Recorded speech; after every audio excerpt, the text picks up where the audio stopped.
Welcome back to Old Spice's Searching for Cinderella NBA Draft Series. My name's Greg Amsinger, here to shed some light on those lesser-known guys that might hear their name called on draft day. This week we're featuring Gary Forbes, a 6'6 swingman from UMass, who until recently seemed locked in as a second-round pick at best.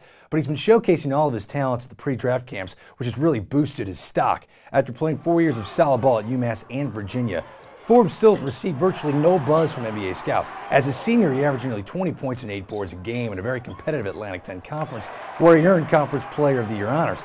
Forbes was always seen as a tweener, a power forward just too short to play the position in the pros. But Forbes is making a case for himself, following the footsteps of Stephon Lasme, who stood out in Orlando last summer and ended up being drafted by the Golden State Warriors.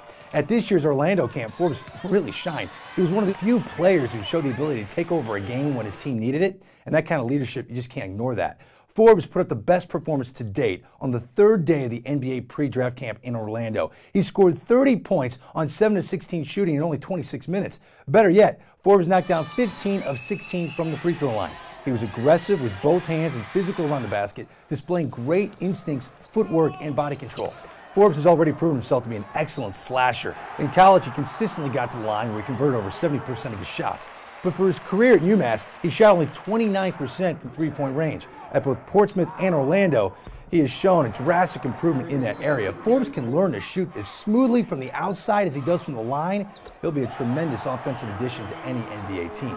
Well, now let's look at a guy who excels primarily at the other end of the court. 6'8" power forward James Gist out of Maryland. Now, although he's not tremendously big, Gist is tall, lean, and freakishly athletic. Just trust me here, okay? This kid can jump out of the building. He's active defensively, breaks up passing lanes, crashes boards, plays very tough defense. Now, in his senior campaign as a Terp, Gist averaged almost 16 points and 8 rebounds. And we know what kind of competition he was facing as a power forward in the ACC. Hello, North Carolina. Well, this is a guy that is always on the move. Now, what he lacks in touch, he makes up in energy. In college, most of Gist's points came in transition or on the offensive glass, but he's also developed a nice mid-range jumper, and his turnaround is still improving.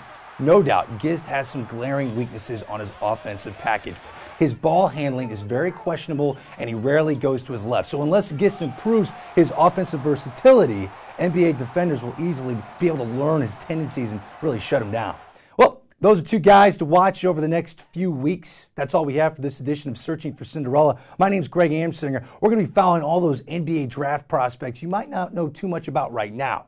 Be sure to check back each week to get the latest on who might be putting on that slipper on June 26th.